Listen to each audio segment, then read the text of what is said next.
आप सभी को प्रेज द लॉर्ड। प्रभु यीशु मसीह के मधुर मीठे नाम में जय मसीह की। खुदा का धन्यवाद हो कि परमेश्वर ने एक बार फिर से मुझे अनुग्रह दिया आपके बीच में परमेश्वर के वचन को लेकर आने का। मैं खुदा को महिमा देती हूँ। आज जब हम बाइबल में देखते हैं तो इब्रानियों 3:7 अतः जैसा पवित्र आत्मा कहता है, यदि आज तुम उसका शब्द सुनो।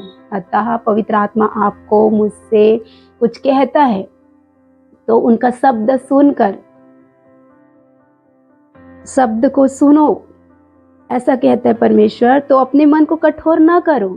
जब भी तुमको पवित्र आत्मा का आवाज आता है, परमेश्वर की ओर से कुछ आवाज आता है, परमेश्वर आपसे मुझसे कुछ कहता है, तो हमारे मन को हमें कठोर नहीं करना है, क्योंकि परमेश्वर कोई मनुष्य नहीं है पवित्र आत्मा कि यूं ही फालतू की बातें करे। वो जो भी कहता है बहुत इंपॉर्टेंट होता है, बहुत गुण भेद भरी बात को वो कहता है, रहस्यमय बात जो आपके मेरे लिए बहुत ज़रूरी है सुनना।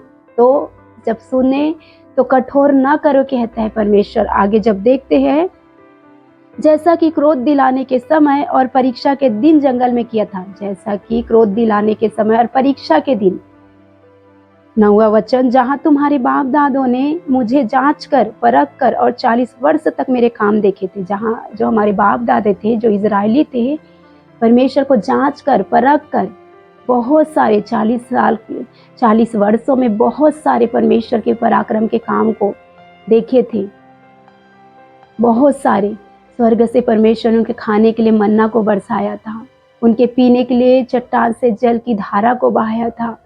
उनके कपड़े भी नहीं फटे उन 40 वर्षों में, उनके पैरों में सूजन तक नहीं आई। रात में आग के खंबे को, दिन में बादल के खंबे को उनके लिए परमेश्वर उनकी रक्षा हिफाजत के लिए प्रोवाइड किया। ऐसे बड़े बड़े काम, लाल समुद्र को 2 भाग किया, उसके बीच से इजरायलियों को पार निकाला। बहुत बड़े बड़े चमत्कार परमेश्वर ने किया। फिर भी जो हमारे बाप दादा थे, जो इजरायली थे, बहुत हटीले थे, बहुत कठोर हृदय के थे। बात बात में कुड़कुड़ाना, बात बात में बुराई करना, पाप ही की ओर उनका मन लगता था। वो गलतियां करते थे, कुड़कुड़ाते रहते थे। इतने बड़े बड़े काम देखने के बावजूद भी परमेश्वर पर उनका मन नहीं लग पाता था। और देखते आगे, इस कारण मैं उस समय के लोगों से क्रोधित रहा और इनके मन सदा भटकते रहे और इन्होंने मेरे मार्गों को नहीं पहचाना। इस कारण परमेश्वर कहता है कि मैं उन पर क्रोधित हुआ। परमेश्वर जो है उनके ऊपर, हमारे बाप दादाओं के ऊपर, इजरायलियों के ऊपर क्रोधित रहा, क्योंकि इनके मन सदा भटकने वाले मन थे। बड़े बड़े कामों को देखने के बाद हमेशा उनके मन भटकते रहते थे और परमेश्वर के मार्गों को नहीं पहचान पाए। जिस परमेश्वर ने मिस्र से निकालने के लिए इतने सारे चिन्हों को दिखाया और वहां से सुरक्षित इजरायलियों को बाहर निकाला फिरौन के चुंगल से, और वहां से निकालने के बावजूद भी परमेश्वर ने मरुभूमि में बहुत सारे चमत्कार को दिखाए, बहुत सारे अद्भुत काम को किए। फिर भी उनके मन हठीले थे, उनके मन सदा भटकने वाले मन थे, भटकते ही रहते थे उनके मन, और परमेश्वर के मार्गों को उन्होंने नहीं पहचाना। परमेश्वर उन्हें कनान देश ले जाना चाहता था, वो कनान देश जहां उन्हें कोई चीज की, किसी प्रकार की कोई कमी घटी नहीं होती, जो दूध और मधु का देश था, जो आशीषों का देश था, जहाँ आशीष ही आशीष थी। उस देश में परमेश्वर हमारे बाप दादाओं को, इजरायलियों को ले जाकर बसाना चाहता था।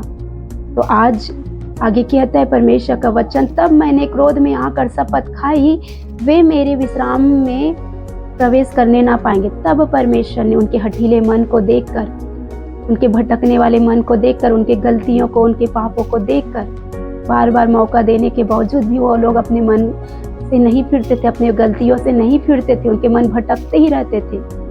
तो परमेश्वर ने उन पर क्रोध किया और शपथ खाई कि ये उस विश्राम स्थान में प्रवेश न कर पाएंगे। आगे कहते हैं 12 वचन, हे भाइयों, चौकस रहो कि तुम में ऐसा बुरा और अविश्वासी मन न हो। आज खुदा कहता है आपसे, मुझसे कहता है, कलीसियाओं से कहता है, अपने लोगों से कहता है कि हे भाइयों, चौकस रहो, चौकस रहो। तुम में ऐसा बुरा मन ना हो जो तुम्हारे बाप दादाओं में थे, जो सदा भटकते थे। ऐसा मन तुम में ना हो, ऐसा बुराई करने वाला मन तुम में ना हो, कुड़कुड़ाने वाला मन, पाप करने वाला मन तुम में ना हो, कहता है परमेश्वर। आगे कहता है अविश्वासी मन ना हो जो तुम्हें जीविते परमेश्वर से दूर हटा ले।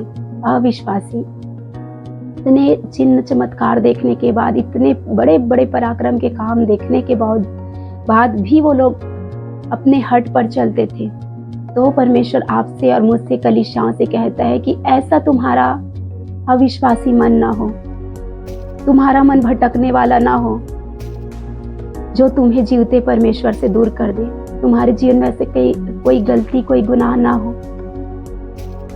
तुम अपने मन के हिसाब से ना चलो, अपनी मन की मनमानी ना करो कि तुम भी अपने बाप दादाओं के समान उस विश्राम स्थान से वंचित हो जाओ, स्वर्ग से वंचित हो जाओ। तो आज आपको, मुझको चाहिए कि हमारे बाप दादाओं के समान हमें गलती नहीं करना है, हमें पाप नहीं करना है, हमारा मन हठीला नहीं रखना है। जब हम पवित्र आत्मा हमसे कहता है, परमेश्वर हमसे कहता है, तो हमें सुनना है परमेश्वर की, और सुनकर परमेश्वर की इच्छा के अनुसार पवित्र जीवन को जीना है, पवित्रता से जीवन को जीना, ताकि जहाँ हमारे बाप दादे नहीं पहुँच पाए, उस कनान देश में, उस स्वर्ग के राज्य में, और अपनी ही गलती गुनाहों के कारण वो मारे गए।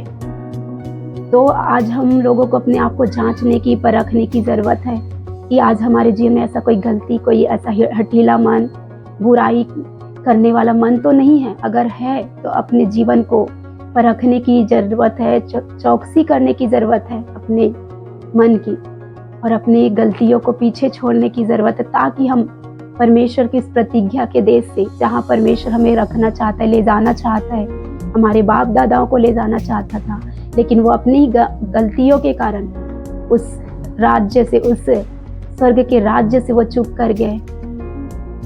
तो आज हम लोगों को सचेत होना है, चौकसी करना है कि हम लोग वो चूक ना करें।